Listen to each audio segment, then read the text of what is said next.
JP உங்களில் பல பேர் பஞ்சமி நிலங்களை பற்றி சில பல தகவல்கள் தேவைன்னு சொல்லி குறுஞ்செய்திகள் அனுப்பியிருந்தீங்க.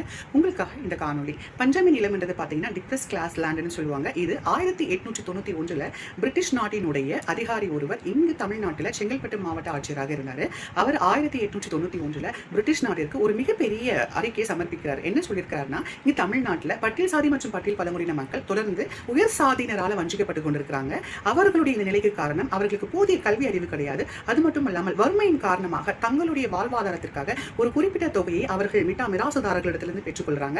அதை அடைப்பதற்காக காலகாலத்திற்கும் அவர்கள் அடிமைகளாகவே அங்கு வாழ்ந்து கொண்டிருக்காங்க. பிறகு அவர்களுடைய குறிப்பிட்ட கடன் காலம் முடிந்த பிறகு அந்த தொகையை அடைப்பதற்காக புதிய மிராசுதாரர்களிடத்திலிருந்து பெற்றுக்கொண்டு அதை அடைக்கிறாங்க. பிறகு புதிய மிராசுதாரர்களிடத்தில் அவர்கள் அடிமைகளாக இருக்கிறாங்க. இந்த நிலையெல்லாம் மாற்றுறதுக்கு அவர்களுக்கு நாம விவசாய நிலங்களை கொடுத்தா அவர்களுக்கான தன்மானத்தை அவர்கள் பெற்றுக்கொள்வாங்கன்னு சொல்லிட்டு 12,61,013 ஏக்கர் நிலங்களை பெற்றுக் கொடுக்கிறாரு.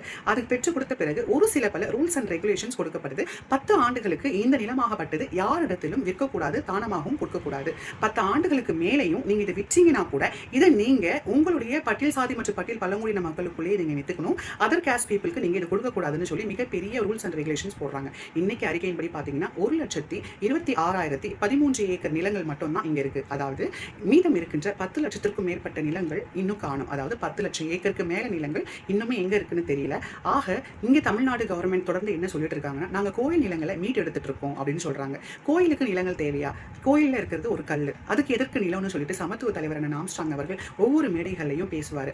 ஒவ்வொரு உயிர் வாழ்கின்ற மனிதர்களுக்கு தான் இங்க நிலங்கள் தேவை. அவர்களுக்கான நிலங்களையும் நீங்க பிடுங்கி வச்சுட்டு இருக்கீங்க. அதை நீங்க இன்னும் திருப்பி கொடுக்கலையே அப்படின்னு சொல்லிட்டு தான் ஒவ்வொரு மேடைகள்லையும் மக்களுக்காக அங்க நின்று களத்தில் இறங்கி போராடினாரு.